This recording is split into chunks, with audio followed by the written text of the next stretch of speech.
Welcome to Never a Foul. Look at me, never hiding. I'm always here to answer my crimes. And guess what? We got the panel back. The first one back after the international break. Man like Joe's in here, man like Potts is in here, and obviously Mo as well. You know, the channel's going to be in the description below. On top of all of that, I'm pretty sure I'm going to get absolutely cooked. It is what it is. I'd be doing the same. I'll be doing the same thing. You know, even everyone here but me, their team won. Yeah, man. This guy wins 3-0 against my dad's team. This guy over here pumps 5-1 Milan, and their first goal in like the last 5 derbies or something, like the 6 derbies, is, I think it was a lone goal, wasn't it? Or no, it was Liao. Sorry. Yeah. And then this one down here gets away with a 1-0 win. So Everton are crap. Did you see that, Dan? He just said he get away with 1-0 win. Yes. Did you see that? They have to, like, you know what? They never give you the compliment fully. You know what I mean? Wait, one sec. I was full of compliments to Arsenal yesterday. You said I'm talking about today. You mentioned 3 players. Yeah, this guy mentions 3 players of Arsenal that were good yesterday. Yeah, and they were all of them but one were wrong. I'm not even joking. And it's your opinion, bro. It's your opinion. I praise Saka, bro, and then they all gunning for me. I say Saka was shit. Exactly. Was shit. They were doubling on him. They were tripling on him, and he's still the one who got the assist. Yeah, you want to do that. Mo, what's that got to do with the performance? This is an agenda, bro. No, it's not an agenda.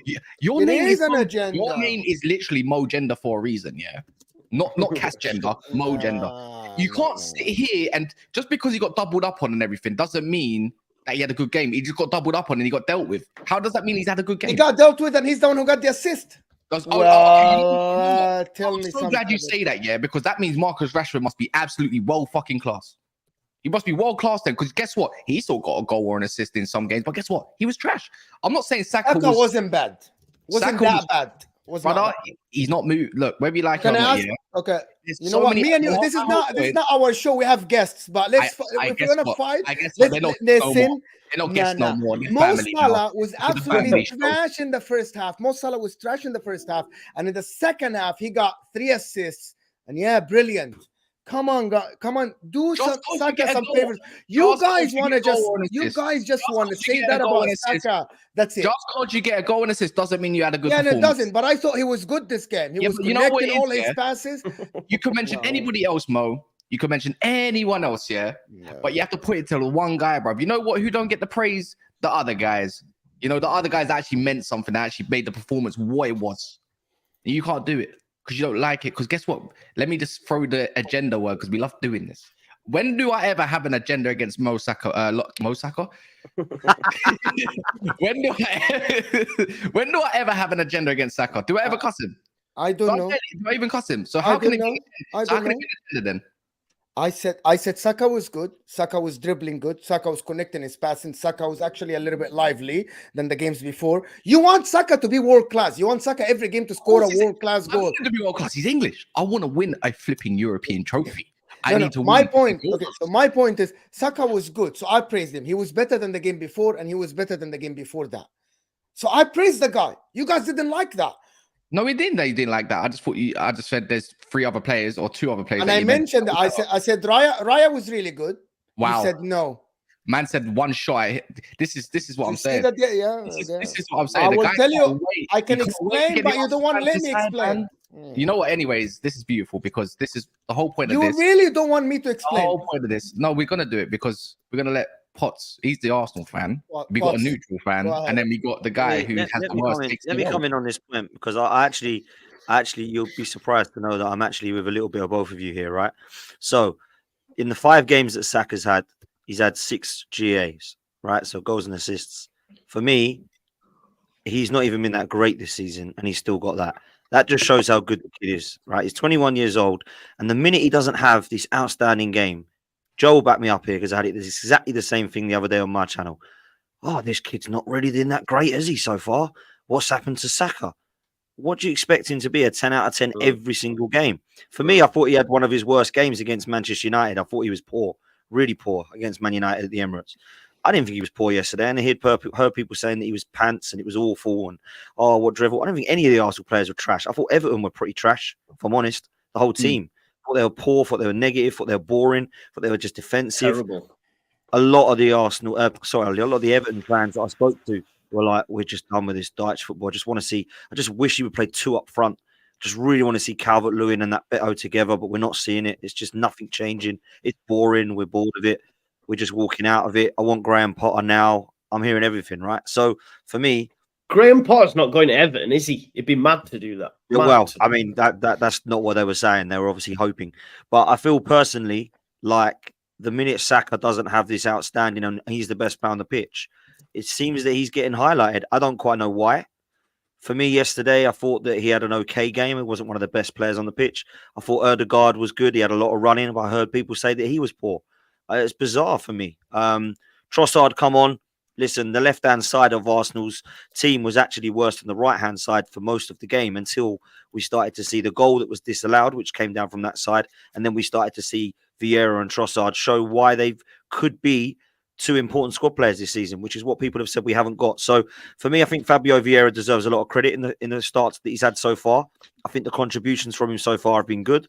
I think that now that Martinelli looks like he could be out for a while, Trossard has come into that position. And for me, has proven yet again why he's so important. Like for me, when I look at the subs bench, he is the first one I'm looking towards if he's not starting in the team due to other injuries. I think he's so good, man. Technically, what he's doing for that goal is exceptional. And I think when people look about comparisons, he reminds me so much of some of the past Arsenal players that have been in this current side in the Emirates era. He reminds me of like the Alexander Hleb in terms of his quick feet. He reminds me so much going forward of some of the other players that we've had in the past. So for me, look at what he's doing for that goal. That is not an easy finish, man. That is not an easy finish at all. He has to hit that first time. The concentration, the focus. I thought it was great. And I thought we got what we deserved. I really do. I don't think anybody can say Everton. I heard Ashley Young coming out saying, we deserved a point. I thought we should have got a point there. From where? From where? What they deserve to get relegated, bro. I'm serious. Well, a lot of people have said it, bro. I swear their strikers, like, I think they touched the ball like 45 times or something like that. It was a touch every 5 minutes or something, the two front men that he played, because he just popped out midfield, didn't he? So, yeah, it was a bit wild. Something like that. Anyway, I was listening to something this morning, but they're going down, aren't they? And the mad thing is, I know it's not, I'm just on a chat on Everton. I was listening, this 7-7 Enterprises or whatever that's taking over them.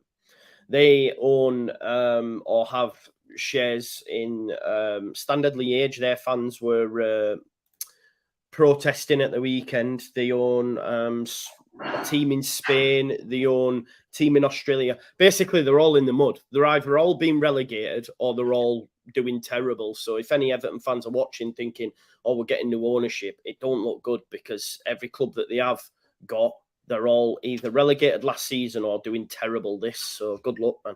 Good luck. Yeah, it doesn't sound good, does it, at all? Like this 7-7-7. I mean, apparently everyone they take over, they're pretty much dead and buried clubs anyway, and they just take them down. So for me, it's not looking good. But I just wanted to touch on Arsenal just quickly as well. One thing I did forget is I look at Saliba and Gabriel, and I just think, why did we not start with that partnership, man? Like, why did we not? Because it's looking immense again. Like the pair of them. I know that Everton, we've just said, weren't great, but they had big lads up there. That Beto, that Calvert-Lewin just didn't get a sniff. You know, the pair of them have been fantastic. So I want to see that partnership stay together. I understand why we were experimenting before with the Zinchenko and Jesus situation and the Thomas Partey situation, but now that he's out, we've seen that partnership come back, and I just think we need to stick. Yeah, listen, Saliba is, we talk about Rolls Royce at the back. I've not seen anyone as good as Saliba at 21 years old, man. It's actually scary now. Like, I look at him and I just think, you are so good. It is crazy. I was so close to the pitch and I just looked at his every move and I thought, you are absolutely immense. Like, you are. What are you going to be like? Like, how are we going to be able to keep hold of this guy forever? Because he is that good, man. That good. People, hit that like button. Almost 400 people here was just warming up. So hit that like button. Get us to about 200 likes so we can have this show going and we can have this free content coming your way every day. So hit that like button. Come on. It looks like this underneath your live chat. It's easy. Just take 5 seconds of your time. So Cass, is this the Arsenal we've been waiting for against Everton? Everton, But the only thing Arsenal you can- never win at Everton, right? yeah, that's what I was gonna say. Yeah. Yeah, 6 go on, years, Cass. man. 6 years. Yeah, there Yeah, you they know go. what?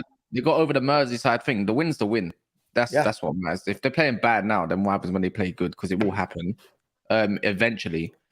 But the way I look at it, the people that were of your praise were not the people of my praise. I think I just don't know how you look at a team and say, you know who was good? Saka and David Raya. When I'm thinking, bro, like Zinchenko, yeah. No, I said Rice. I didn't think Jens. No, Rice was easily the best player on the pitch. He made it just simple and 100%. easy. The thing is, he didn't have to do nothing extravagant. He made it simple and easy for the game to keep running. You know, so that's the way I look at it. Yes, he might gave the ball away a couple times, but so did everyone. But I just look at him, Zinchenko, because I said it yesterday night. If Trent Alexander-Arnold was to play some of those balls he was playing over the top pause, right, then we'd be praising it like no tomorrow, and it'd be clipped up. So if you look at Zinny and the way he did it a couple times over to Trossard, then why does he get the same praise? I thought he was the one that was keeping things ticking. They couldn't get close to him. Dwight McNeil had to go so far back because it's Zinchenko. And then I look at another player. Who's my last player? I'll say I think Fabio Vieira deserves a massive shout as well. That's just my take on it. I don't like Trossard. I don't disagree with any of that. I don't disagree with any of that, Kaz. I actually don't. I thought Zinchenko, like I said this, and a couple of Arsenal fans said, he's a bit sloppy in his passing, but I thought he was immense, mate. I thought he was absolutely immense on the ball. I think Declan Rice, you're right, I think has been the best player for now 5 games running in an Arsenal shirt. He's just ridiculously good, man. Like how Can we agree he's better than Thomas Partey now? Because that's all I heard before he came, and I think he is. And now I'm seeing all Arsenal fans finally come around. Oh, what a play. I've heard stuff like, I've seen, he's already honed his passing at Arsenal or something. It's like, no, he's been doing this before at West Ham. Like, I think he's unreal. And no one agrees, no? He is unreal. He is unreal. I think they're two slightly different players, believe it or not. Because a lot of people last season were talking about Casemiro, Rodri, and Partey. They never mentioned Rice. I don't know if that's because he was at West Ham. Maybe it was. Yeah, but probably. The other reason is because I don't actually know that he does just sit and anchor and hold. I think he's everywhere. And I'm not so sure that Partey always is. Rodri, I think, probably is because he's just immense. But I think sometimes Declan Rice's drive, he's got that ability to drive forward. And I know Thomas Partey can do it, but in that role at the Arsenal side, he's never really done it. I think if you're asking as a number 6, I think for the last few years, Thomas Partey has been one of the best. So I can understand why people would say that. I think when Declan Rice shows that he can do 6 and 8, I think then you can start talking about, as a footballer, is he better than Partey? Because that's a different question in terms of the position. So I think there's 2 different questions there, Joe. But he's been immense, man. Like, I know Partey's been out, so it's hard to see them together or compare them. But I have been so impressed. Always liked him anyway. I just hated the West Ham fans that used to big him up because West Ham fans can be deluded, right? But I always rated him and always thought he was top quality. And then I think when I started watching him for England, I thought, okay, yeah, he is actually ridiculously good now. And then now he's come into this Arsenal setup, and I have the privilege of watching him home and away every week. And I'm like, yeah, man, I'm sorry, this guy is ridiculous. 24 years old. Phenomenal. And man. Phenomenal. He is class, man. Just a nice guy as well, man. Do you know what I mean? I love footballers that actually are just nice guys. You know what I mean? Yeah, but Declan Rice, I'm yet to see him defending. The thing about Arsenal, which is the privilege, to be honest, to be playing for Arsenal at the moment, is that they always have the ball, they always on the front foot. But he did it at West Ham, no more. Yeah, but it's different. I guess in the Champions League, the acid test. No. It's different, Joe. When you defend as a unit, is that Thomas Partey used to defend sometimes by himself, like stopping a counter attack, hold it. Like, I know we're gonna come to Chelsea, and there is something about the DM when they know when to hold the play and wait for their teammates to come back, and when to put the tackle in and dispossess the opposition. I haven't seen that. Which is good from Arteta, that his DM doesn't have to do that. You know what I mean? You have the ball all the time, and you're on the front foot. You're a proactive team that gets the ball higher even on the pitch, not allowing the other team to actually pass your midfield. They did it in Manchester, did it once. United did it once, but that was a counter-attack, a mistake from Havertz. The reason why I mentioned David Raya yesterday, and I'm not going to talk about stats, there are a couple of balls yesterday that he did where Everton tried to get out of their area, tried to press, and they actually went all the way, and it went to David Raya under pressure. And the way he pinged the ball twice to Ben White, right on the money. Ben White didn't have to move. It is something that you don't see from Ramsdale. And this is the thing that I was talking about. The Onanas do the Raya does this. Of course, Edison and Allison. And that's something to get you out of the press. So you just look at the stats. He tried 9 long passes, completed 7 of them, and about 2 or 3 of them was to Ben White. That's why I praised him, not for his shot stopping. Also, every time they tried to cross, he commanded the area, which is something we don't see as often from Ramsdale. I'm not slacking Ramsdale, but this is why he played him in this game, to be honest. It's because to command the area. He didn't have any world-class saves or anything. This is why I praised him, and this is what we're talking about. This is it. Fair enough. Like, look at Ramsdale, the last game, by the way, against Manchester, tried to play long balls. He failed in 5. I hear it, but you're praising basic goalkeeping, bro. No, it's not basic. Ramsdale can do that. De Gea can do that. Against Everton, if you're, bro, the only way you get in the top 3 players from is a goalkeeper. Don't get me wrong, do your basics well. That's the first and foremost. What is the basics for you? First and foremost, yes, and then go actually produce some great shots as well on top. Unless, bro, it was a controlled, easy game for them. The goalkeeper and defense.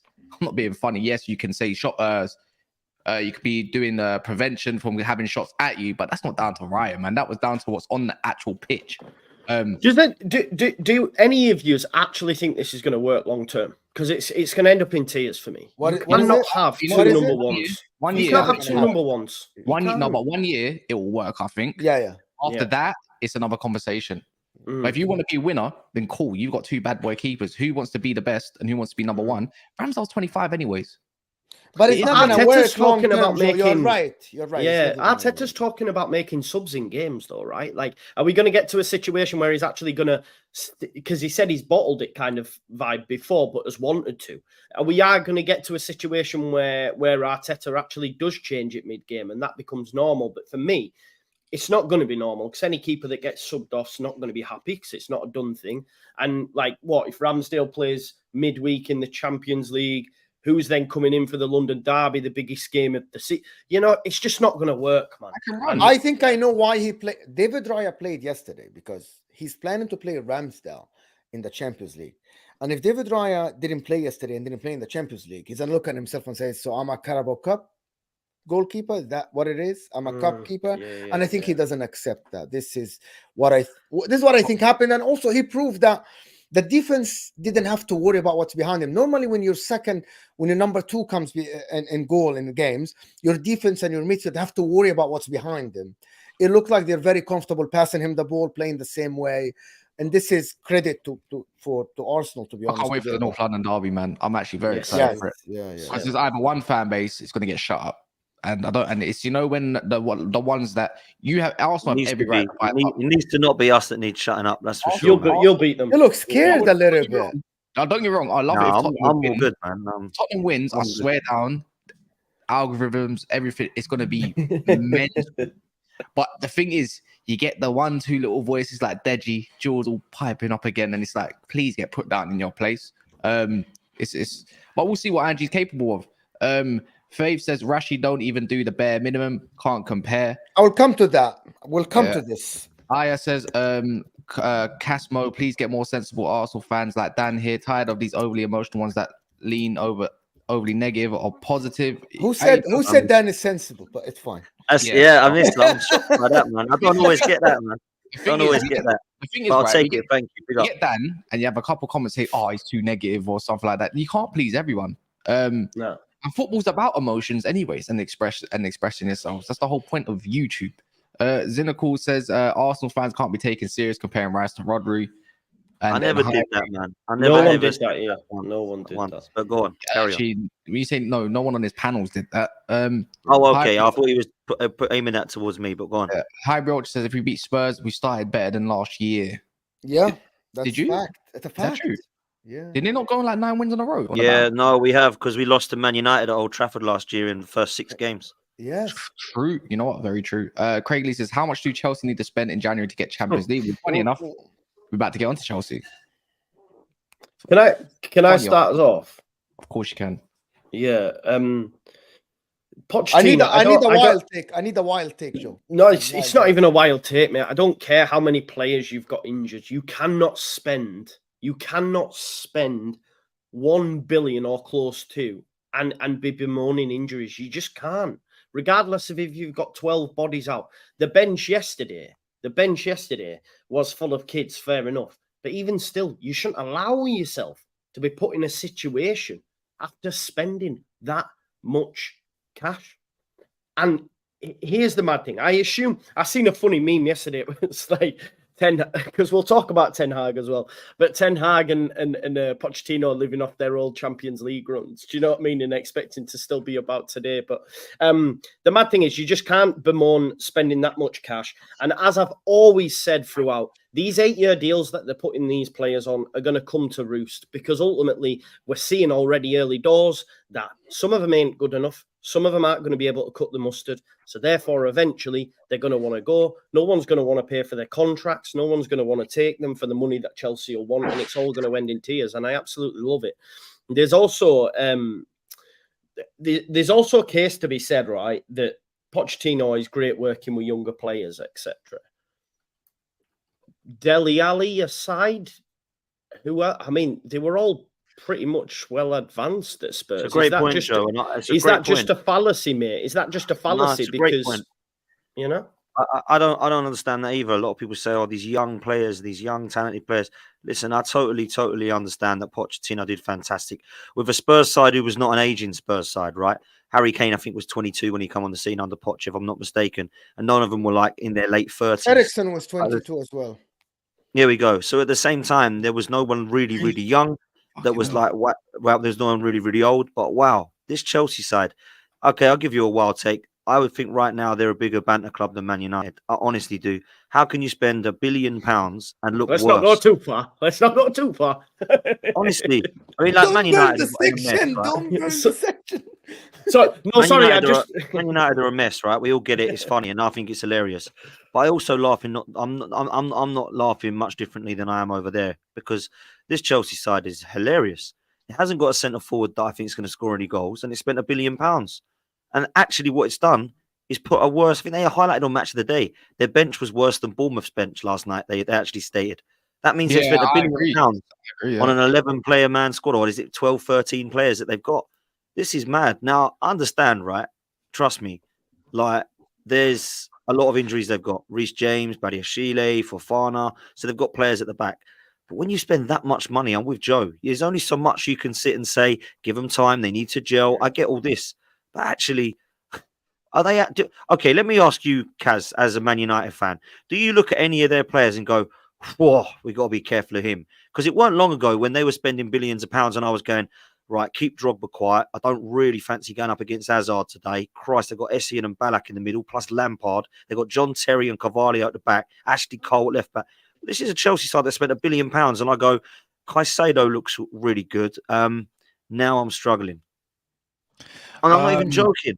I think their strategy was all wrong going for young players and potential players. They needed like more now efficient players, a couple from the Prem. Yeah. I think they missed the trick. I know Nkunku's injured, but I think they still could have got depth in Nkunku. Like James Maddison would have rather said, I guarantee you, they went Chelsea over for Tottenham, 40 million. I think they missed the trick by 1 year. They could have got João Palhinha, but he didn't fit the age profile. I think Palhinha as well, and proven now probably better than what you're going to get in Caicedo. But Caicedo is going to, to be fair, he's got to be class, man. Let's be honest there. I'm looking at Enzo Fernandez, and I look at him now, and I think like, I don't know if I'm actually that much of a fan anymore. I agree he's got some great passing and everything, but Lewis Cook controlled the game yesterday. There was nothing wrong with Chelsea's midfield. You had a DM, like Leslie Geezer. You had Enzo and you had Gallagher. Don't get me wrong, Gallagher didn't have a bad game. I really do look at it thinking, Enzo, take control of this situation. Like, 20 minutes is gone. The situation has changed. And maybe that might not be down to Enzo. That might be down to Pochettino and not, it's a bit like the Man United game. De Zerbi just put the centre backs wide, and then that was it. Pochettino kept the same way, and then something changed within Bournemouth that got them up the pitch that little bit more. And then you saw Mudryk less on the ball. He got pressed very quickly and stuff like that. So I just look at the squad thinking they just bought potential, and that's all it is, man. They need more now players, and that's the issue. There's no now players. You can't wait for 1 year or 2 years. What if it don't work? Where's all the? That's just what I say. When it don't work and you don't get your Champions League, you don't get your TV money and everything, how are you going to pay for all of that? You're going to have to hope people come in and buy players for 70 million and 50 million. Your revenues ain't that big, mate. You don't even have a shirt sponsor. So that's why I say it might get worse before they know it. And I just feel like if you're a Chelsea fan, and this ain't on to Chelsea fans, if you spend £1 billion, you're going to be gashed yourself. It's more like if you're a Chelsea fan, you just think like, what the hell's going on at my club? Like, this is not what I know. This is awful. How can you have Graham Potter, who came in the first 5 games of the season of his, he got 11 points, 3 wins and 2 draws. Yeah. Pochettino's got 5 points. No, by the way, it's Thomas Tuchel who got the wins. By the way, but you know what issue is here, yeah, right? And I think I'm probably a bit of a problem of this. But when it comes to striking options, especially not defensive mid or centre mid option, when it comes to attacking options, they say wait till Nkunku's back. Nkunku's unproven. Like, really, I don't know what we're going to get out of him in the Prem. He might not even fly. If you're a DM or a centre mid, you're more likely to fly than someone that's going to give you goals and assists. That's what I tried to go across. Where's Alex? I don't hear him no more. I don't see his comments no more. He's been away. He's gone hiding. This is what I mean. You know, Russian Alex, him. I don't see it. And this is why I say Frank Lampard will be in a job again when it comes to December. I think the funniest thing in football ever in my life, I'm 38 years old, is if I see Chelsea get relegated this year. Wallahi, this would be the funniest thing I've ever seen. It's gonna be the comedy show, to be honest, just because of the money.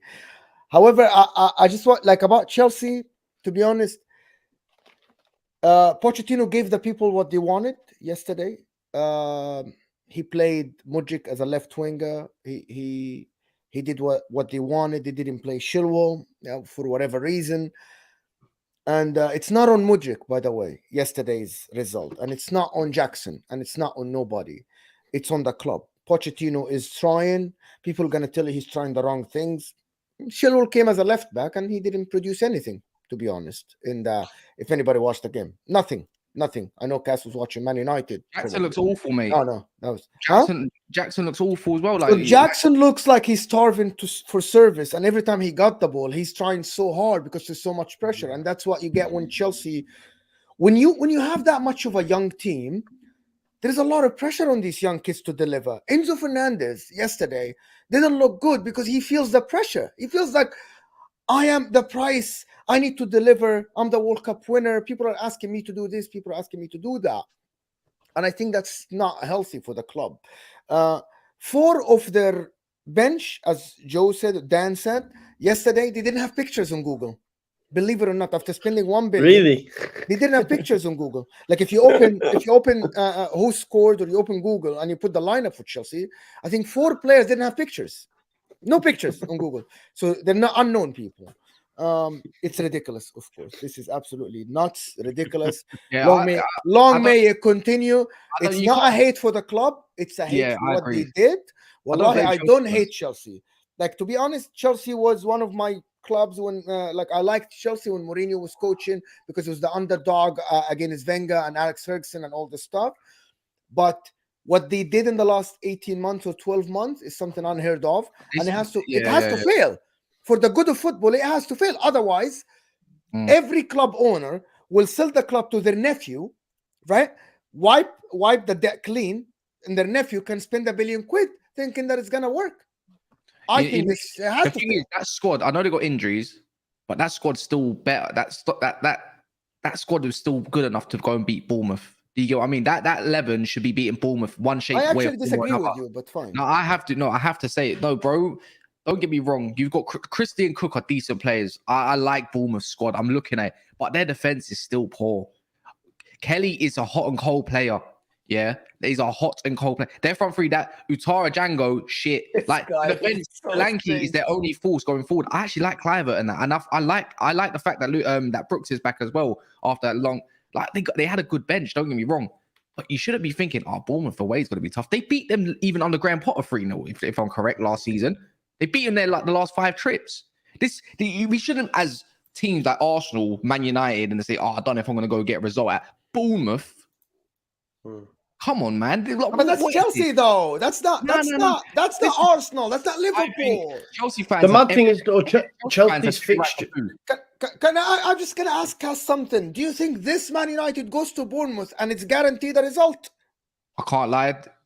Jammiest parties, probably. You're guaranteed a result. I think we go. Yeah, because the bottom half of the table for me don't worry me like that. It's when there's a good footballing side against Man United. When there's a good footballing side, that's got anything remotely athletic in the middle of their field, that's when I'm a bit worried about Man United. Does that make sense?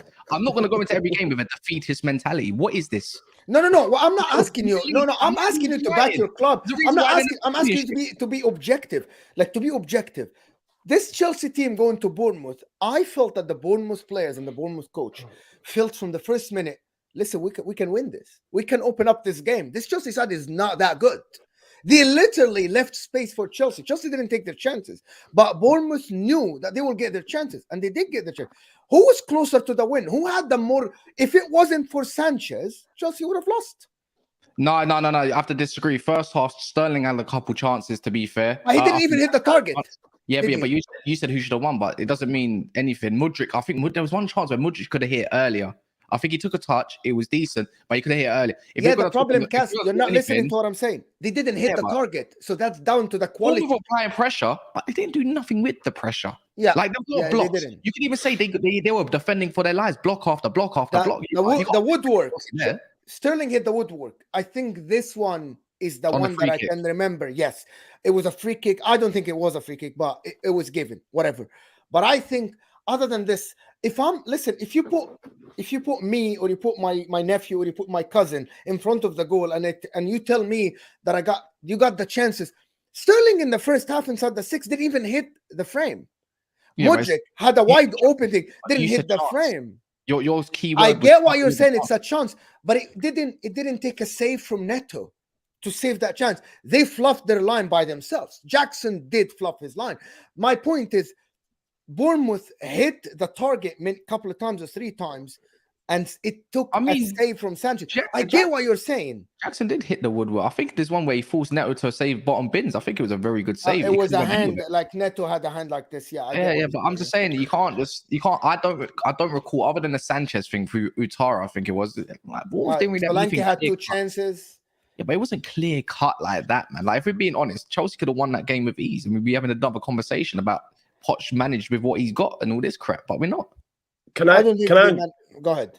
Can I just say as well, right? And maybe it might sound a bit like a wild take right now, but if Poch is not careful, he's going to be in big trouble, because they've got Villa, Fulham, Burnley, and then after that it is Arsenal, Brentford, Tottenham, City.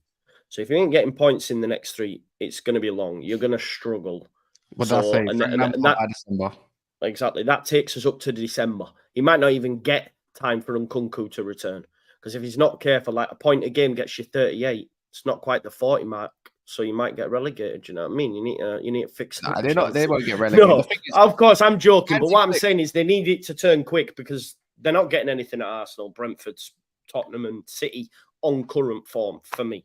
So they're going to get Hansi Flick. They're 100% getting Hansi Flick in. Watch. I'm convinced Poch is getting sacked, bro. Yeah, he's gonna get gone, and it is what it is, man. Craig Lee says Man U scored 971, Chelsea scored 951. But we always talk. But to be fair, we're talking Chelsea in the last year and a half, 1 year last summer. Yeah. Ghana King, but it's still relevant. How can your squad cost that much and you still be so shit? Ghana King says it's simply not possible or sustainable to bed in a large number of players window under new management, ownership in the backroom. And you know the perfect example of that. Does anyone remember QPR when they first come up? Yeah. 2011-12, I think it was that season. Or was it 100%.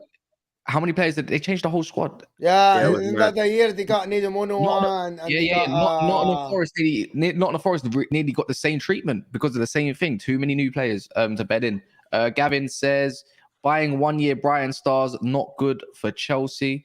Martin says Chelsea haven't won a match against a top 10 team in 600 plus days. What? Wow. 2 years? What? What? That can't be What? right. No, I saw this early, you know. Who did they beat? 600 Oh my days, they God. haven't beaten a top The 10 last team they team. must have beat. The last team they must have beat was it that game against Tottenham? There was a game against Tottenham and he beat them. January? Was it Wow. January? January. I think it was January. 2 years ago. Wow. Yeah. That's mad, you know. Yeah, DJ says, we deserve criticism, yes, but going way too far. 12 injuries. What the F do you expect the bench to look like? Only 5 games in. Long way to go. Plenty can change. No, you know what, DJ? That's totally fair as well, to be fair. And then Tins of Beans. Great name. If you went to Sainsbury and spent £1,000, you expect to eat like a king for a week? Chelsea, beans on toast, blood. That's what Joe was talking about. How can you spend $1 billion? And I don't care if you have 11 injuries. You have to have a squad good enough to field at least first teamers. Yeah. Like there is, someone said there are. I was listening to the BBC yesterday. They said that 5 players on the bench didn't have a minute of Premier League experience before. 5 players? Is that real? 5 players without 1 minute in the Premier League. I think that's mad, to be honest. Yeah. I think. Talking of shit, the other part of shit that wears red, Manchester United. Are you still finishing second, Cass? I want to hear you say no now. Look, He said 12. Did he? Good, cool. You laugh now. I'm fine with this. You laugh now, but 5 games only gone. So, see, He's back. He's back. If we got like for last season, we lost to Spurs away, we lost to Arsenal away, and we also lost to Brighton at home. It's the same thing. I'm onto something, yeah. Just let me cook. But the cooking might be a little bit bland, but I'll add some seasoning soon. Don't worry, the seasonings will come back. Maybe you'll get Burnley on Sheffield United and them shit teams there, yeah. But let me cook eventually. Be careful, Let me marinate for another 28. Let me marinate the meat for like steak. Let me dry age it for another 28 days, and we have another conversation. The mad thing is, though, Cass, like when, and I was laughing as you said it, because listen, you back your team to the hilt, and that's fair enough. But when Mo was talking about you going to Bournemouth, etc., and you just mentioned Sheffield United, I don't fancy Man United to go to Bramall Lane and get anything at the minute, genuinely, and that's Sheffield United. I'm not even joking, bro, because I think, you know what, they'll struggle to break them down. So I don't know. I mean, I'm enjoying it. I can't lie. You know, it's probably not a surprise, really. Brighton deserve their flowers. De Zerbi is amazing. But then everyone's like, oh, De Zerbi, we should have... It's not always as easy as just plucking a manager out from a situation and expecting it to work at your football club, is it? But Man United now, at the minute, I mean, I'm enjoying it, obviously, but it's rotten, isn't it? It's rotten, like the whole place. Yeah, I love it. I can't lie to you, mate. I love it. Yeah. But where do you go, though, bro? Like, for me, Ten Hag's, I'm not saying he's in trouble, but I guess Man United fans, you can't really grumble because you wanted a disciplinarian. You didn't want players taking the piss anymore because that's what they were doing, you know, TikTok dancing all the time when you're getting beat left, right, and centre. I know that might sound trivial, but as a fan, it's frustrating, right? So you've got now a manager who's come in and said, right, I'm going to lay down the law. But what he has done then is he's done it to a point where he's got 2 wingers who are, you know, ready for sentences, and then the one that he's got fit, he's binned off. Do you know what I mean? So now what? No, You're having I'm backing the manager, man. On the Sancho. Yeah, because this is the which same. I understand. This is the same cycle. Man United over and over again. I'm tired, man. It's about time someone stamped their authority down. If they want to not get with the program, bin them. This is what Man United wanted with Ten Hag. They asked for him to stamp his authority down. You know, the way I look at it is this ain't game 10 yet, so I'll probably put a judgment on it on game 10. We got if you really deep it, how many of his new signings have we actually seen this season? Played 1-2 games, got injured, like in Mount, and I don't think Mount's correct, by the way. And I think it's fair to criticize the manager when you want. Anana's there, and we've seen Højlund for about half a match. So but then that's not the point. Talk about the signings over the previous seasons, though. Yeah, like Casemiro looks like he might. No. I hear it. And again, I'm going to hear it. I don't mind it, but sometimes there's some stopgaps where you need to. I don't think Casemiro was signing. It was definitely a club signing, but that's what I'm saying. But he still has to manage it. The thing is, we're still going into the new season with the same team that we had last season and expect them to play football just because you got a new goalkeeper. Yes, the build-up might be great. It might be great. But I haven't seen a 90 minutes of Hoyland yet. I haven't seen when Amrabat comes in and Mason Mount and see how he's going to work it. Pre-season, it was clear as day that he had Kobe Mino in his plans. Yes, he's 18 years old, but sometimes it's easy to see at Man United what they lack in the midfield. One midfielder can change it. Casemiro comes in, he stops that stupid gap that was in the middle. That's fine. Now you want to go play progressive football, but guess what? You still got Eriksen, Bruno, Casemiro. It's easy to see that with just any sense of athleticism, a bit of ability, right, and a bit of mind, and a bit of someone that's press resistant can change a whole outlook. Basuma comes into, and Maddison comes into, what's it called, Tottenham's midfield. Oh my word. Instant, they can press. Oh my word. They can actually play some football. Who knew? This is absolutely crap, to be honest. No, it's not crap. But the thing is, he's trying new things and not working, and the players can't build to it. And even I'm getting kind of annoyed because why are you catering to Anthony not being on the field? With Brighton, right? They split their centre backs, yeah, and then everything went to shit. The diamond.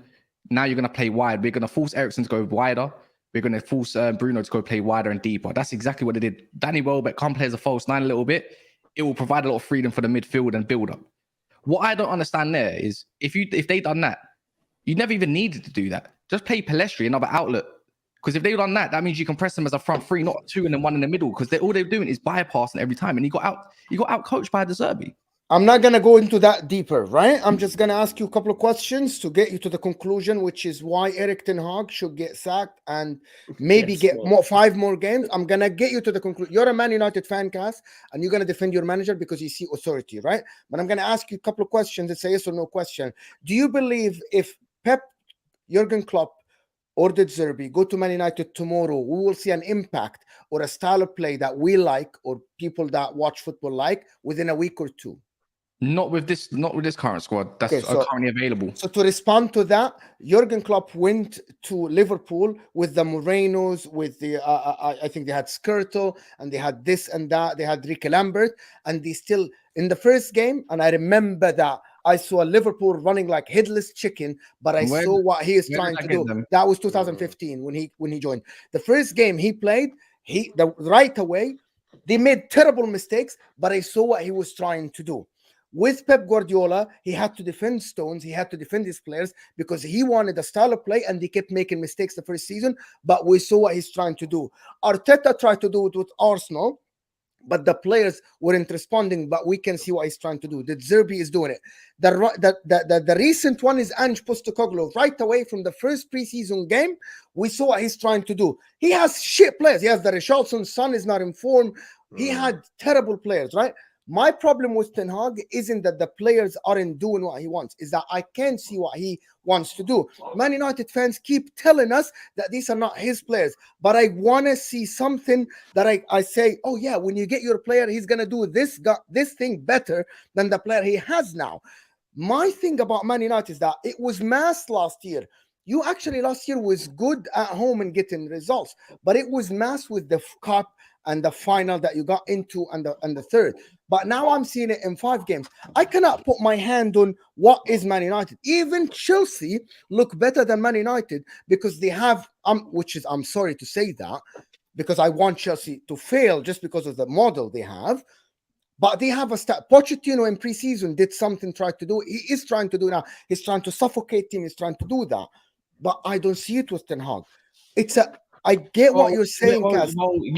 You completely went and done a whole jump circle. Where did Liverpool finish in Jurgen Klopp's first full season? Yeah, but you're not. No. Arsenal, you missed the whole point. They missed. They finished 5th. Sixth. So in this day and age, how important is it to get your squad into top 4 so you can actually attract a player and actually move on with more money and etc. etc. How vital is that? But look at Liverpool. They finished 6th and they still attracted players. I'm responding to you. I'm responding to you. Okay, no, it's just a quick answer. I don't need your detailed. I listen to you now. You can just quickly give me a quick one. Okay. How long did it take them to get back into Champions League? 2 seasons.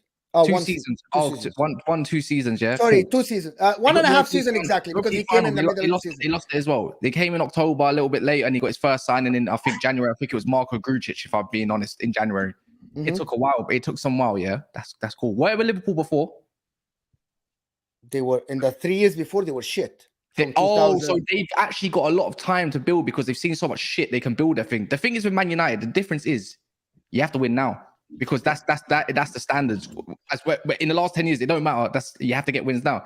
If Man United went into, if we played the way you want us to play with that current squad, it goes to show a lot of them are overrated. You have to play a certain way so you can get wins. Most people at Man United want to just get wins straight away. So he had his bases. Now he's trying to play out, but he can't do it because guess what? We ain't even seen him play with all of his signings on the pitch yet. Yeah, Malacia's. We could talk Malacia, Martinez. I'm not saying they're the best signings in the world. Ericsson, the ones that are actually going to play first team football. Your Hoylands and Anthony, and let's see where he can go from there. We've seen 2 of them.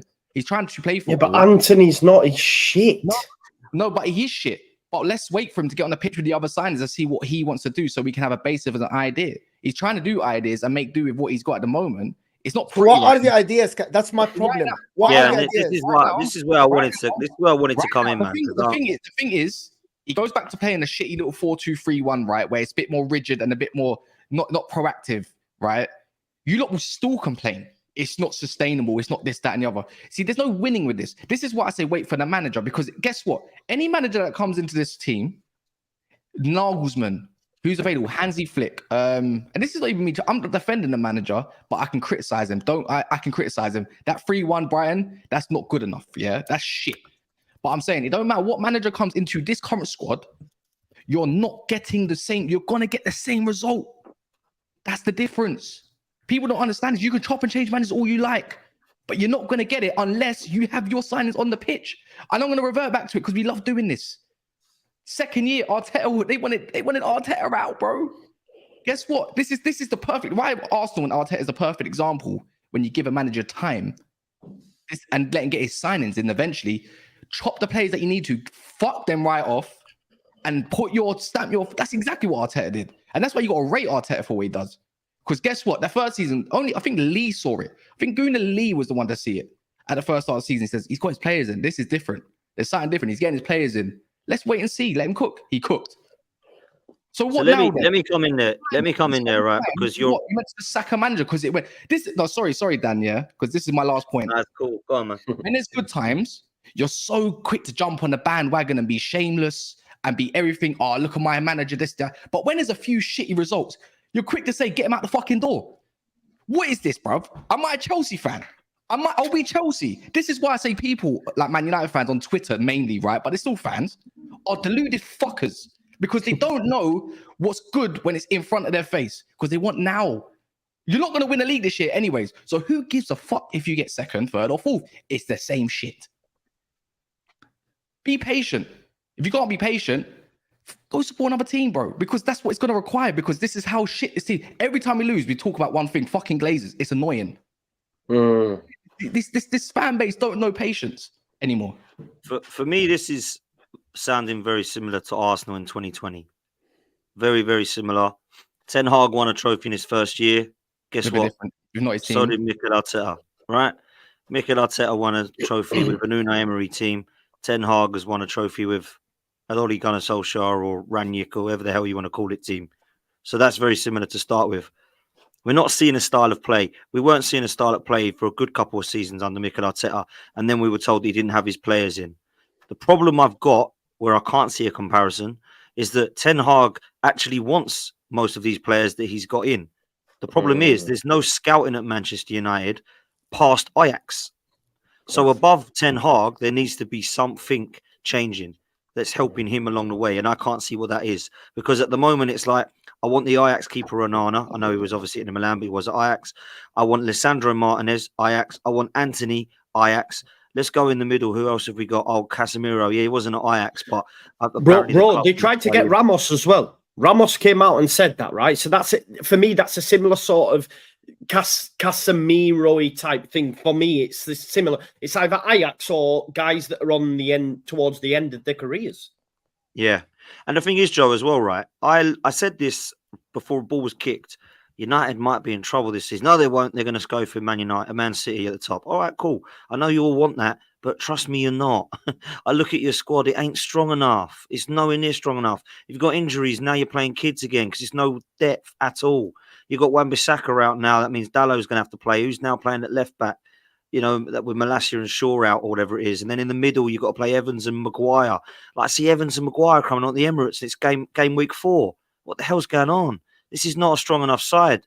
And for me, I'm not sure about Ten Hag. I don't understand the style of play. Perhaps you can tell me what the style of play is, Kaz. I don't see it. But I didn't see one for a couple of years under Mikel Arteta. So I don't think we should sack Ten Hag, but I would look at the end of this season and go, right, we're 2 years in. What is it that he has done that's so outstanding to think Well, this that's what I'm guy's saying. gonna take us to the title? We're not 2 years in. We're a year and a little bit in. That's Yeah, where that's what I'm saying. That's why I just said at the end of this current That's season, why I though. said I'm willing to give. Let me see for another 6-7 games. There should be a lot of injuries back. I want to see a lot of people back. I think Anthony even will be back. I don't care who it is. Let me just see something. I know what you're trying to get towards, and I think that's the perfect example because you can't be losing games like this and not for too much longer. But I don't. That's why I say just give it time, patience. People don't know it anymore. You want results now. What's going to get you? You play some degenerate type football, get some results. Great. That's all great. But you're still moaning. Do you think though, Kaz, if you replicate what Arsenal did under Arteta, someone's made a great point in the chat. I've just missed it now about Arteta being an anomaly. There's no other big club that would have kept him on this long. He would have 100% been sacked at any other club. I actually agree with that. Right? Do you think Man United could be that club to go, right, we've come 8th. We haven't won anything. Doesn't matter. We're back in Ten Hag. We're giving him a load more money. We'll go again. Oh, we come 8th again, like Arsenal did twice. No, we're backing him. Oh, we've missed out on top 4, but we got 5th. That's progress. Still not won anything, but it's progress. Right now, finally, we're in the top 4. Now we're going for a title race. Do you think that you've got the patience for a 5-year project to United to win nothing and just try and go for a title? 5 years, no, obviously not 5 years, but that's what it's been for us. That's what it's been for us. I've been every year. Man United have a decent season. They have a bad season. I'm used to this by now. The thing is, you talk about Ten Hag getting players that he knows. Well, that just goes to show how shit Man United scouting is. But then again, we go talk. This is why we got fans say, "Oh, why didn't Ollie stay on?" The board didn't give him the players that he wanted. But now you're getting a manager that's giving him what he wants, bro. Like you can't have it both ways. Which one is it? So it's just that's the way I look at it. But I'm not here to blame the Glazers and blame the board. I think that's a good enough squad right there on that current squad that went to Brighton to go and beat them. Why the fuck are we losing to Billy Gilmore and all these men there? I'm sorry, they're decent players, but they're not great. That's the way I look at it. And he is for me to blame for that Brighton game. Nothing more, nothing less. I'm not here to blame the Glazers and everything, but the ones that want him out already, I just think you just need another. Like just wait, bro, because a new manager bounce. It's not happening. You're gonna get in now, anyways. No one. You have to go pay for one. And we're back to square one. So yeah. I think if you get the right manager, I think it will be all right. I thought he is the right. I thought he is the right manager. I was tricked. We do this all the time. The thing is, we talk about him being a coach, and man, we see what he could do at Ajax when he's got his squad and players that actually fit his philosophy. So fucking wait, bruv. There's no more to it. There's no more to it. Wait, the Zerbi will come on. You know, the Zerbi comes in, he still fails. Right, that's Graham Potter will come in. You're a fan of the club, so it's up to you to say that. Graham Potter, all these men that are coaches, the ones that you love, the tacticos and all that, they come in. Guess what? They're gonna fail anyways. Because that's what this club breeds in the last decade. What do you think, Mo? Mo, what do you think? And this isn't me agreeing or disagreeing. This is a genuine question, right? What do you think that a manager other than Ten Hag could achieve with those players? Do you think? To be honest, I always ask myself one question. I say, what is the philosophy? What is the philosophy? And especially for the big clubs, one of the things I criticize, without dwelling, I criticize Thomas Tuchel is that I couldn't answer that question myself. Thomas Tuchel was just tighten the defense and he won the Champions League, yes, but at the end he got sacked because Chelsea had no style of play and it didn't help any players. Ten Hag, I thought he would get better this year. 5 games now, it's not working. I would see, like as Cass said, 10 games in, and I would see when Amrabat is in, because this is all like what they want now. If there is no style of play and there is no like a way of playing football, that is, I don't care if you win or lose, by the way. Like Brighton concede a lot of goals, but you can say there is they have legs to stand on. That's the problem with Man United now. They're disjointed. The team is disjointed. Look at how Rashford was just walking on the pitch. I actually, at the moment, Rashford, the way he was walking when Brighton was just playing around him, show the same balls he showed when Sancho was in training. Drop him. I'm not saying disciplinary action for Rashford, but drop him because he was lazy. That's it. And if Pep, Arteta, if Bielsa sees he manage a player that is lazy, and everybody can see that, they will drop him the next game. And it doesn't matter if you're a superstar because this is stamping your authority. He I doesn't just have wanted to. Go ahead. I just wanted to add on the Bielsa thing, and I sort of have to agree with Mo a little bit because, listen, I know it's Leeds United and it's not, but my point is he took a team that was finishing 15th in the Championship year after year, and within 2 seasons got us 9th in the Premier League, playing some of the best football I'll ever witness in my life, and he only had 6 weeks of pre-season. So, like, I do believe that it can change, and I guess Ange is a testament to that as well with what we're seeing at Spurs.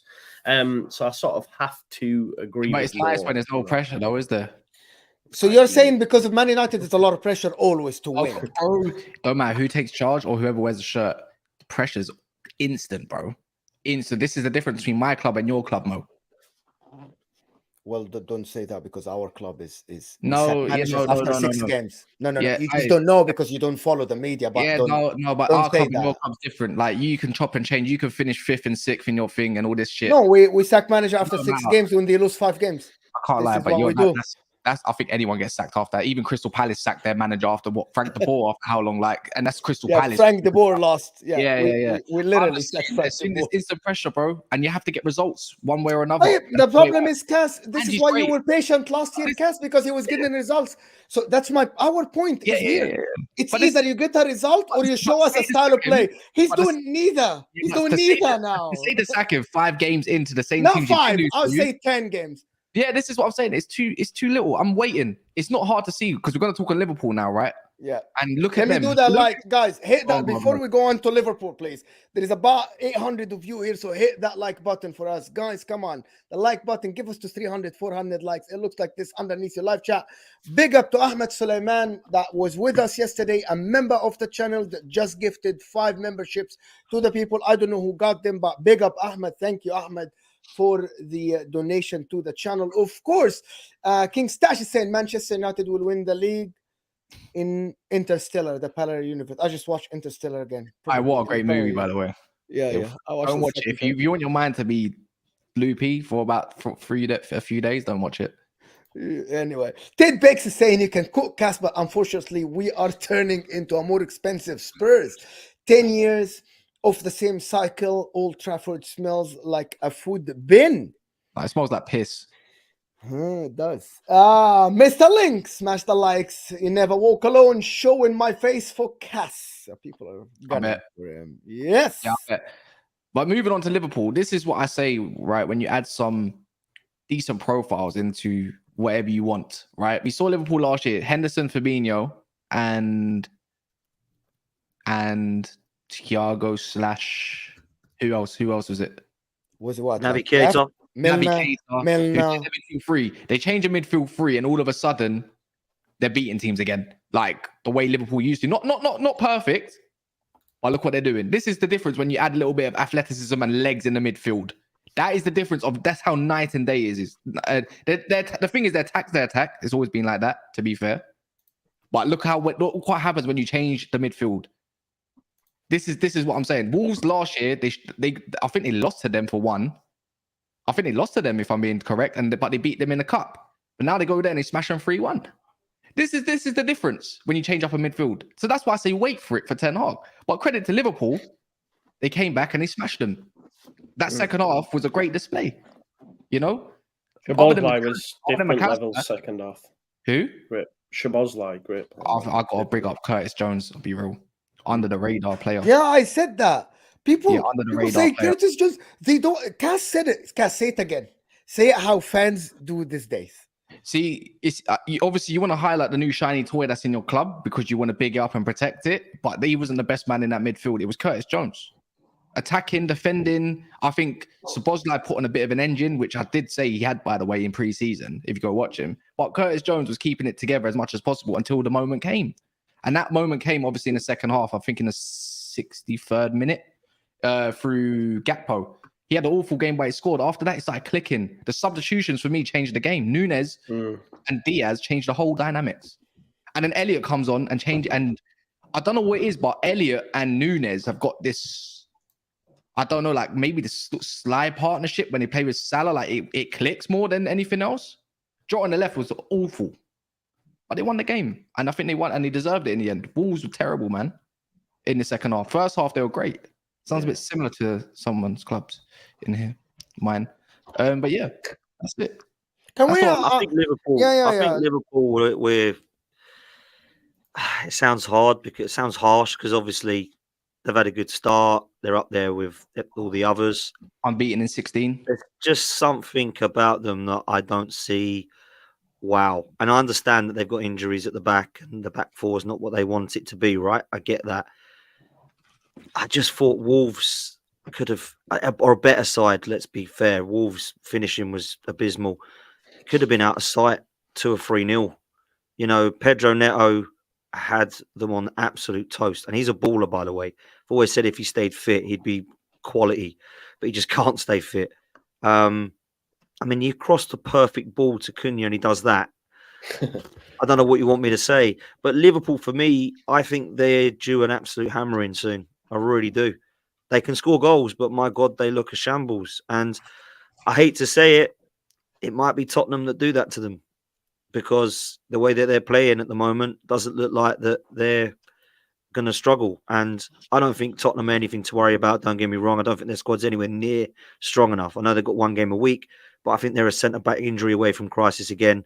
And maybe the same in midfield if they lost to Maddison.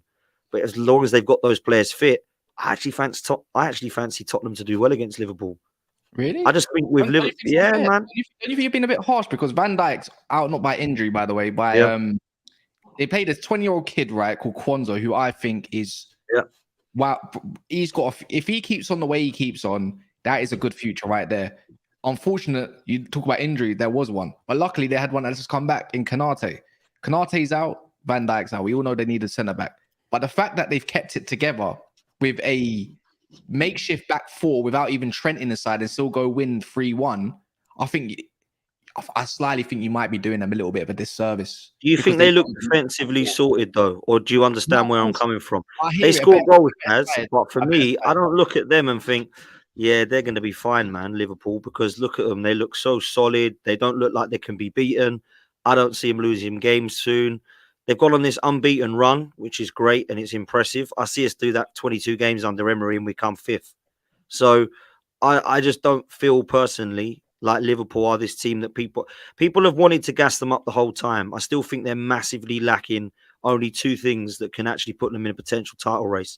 And that's an actual number 6, not a half of a number 6, and a centre-half that is better than Van Dijk now because he's had his day, right? He can't play 40 games anymore.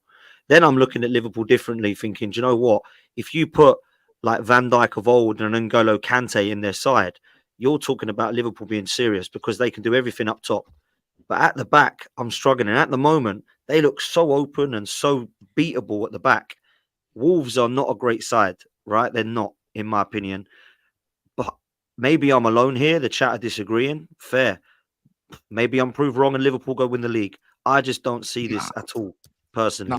What do you think, Joe? I think he's a little bit harsh, to be fair. Like, how many times in the season are we going to see a disjointed back four as much as theirs? No Konate, no Van Dijk. Konate was there, but technically he's just come back. No Van Dijk, no Trent.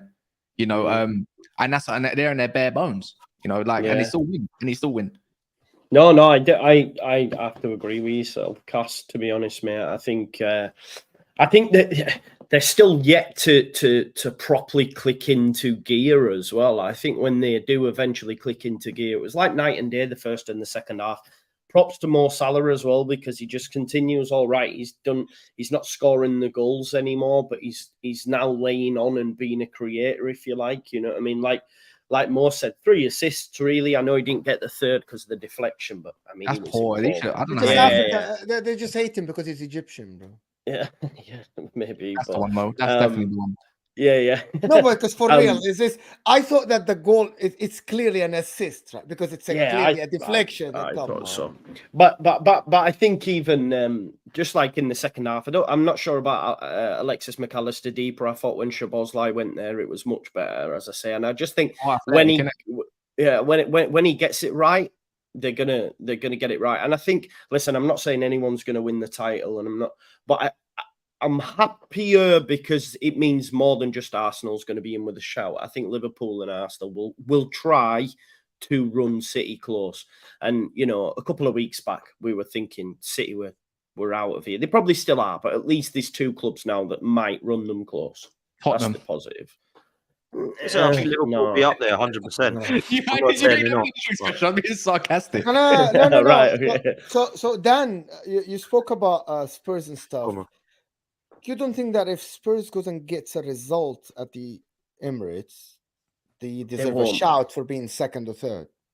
No. Because no chance.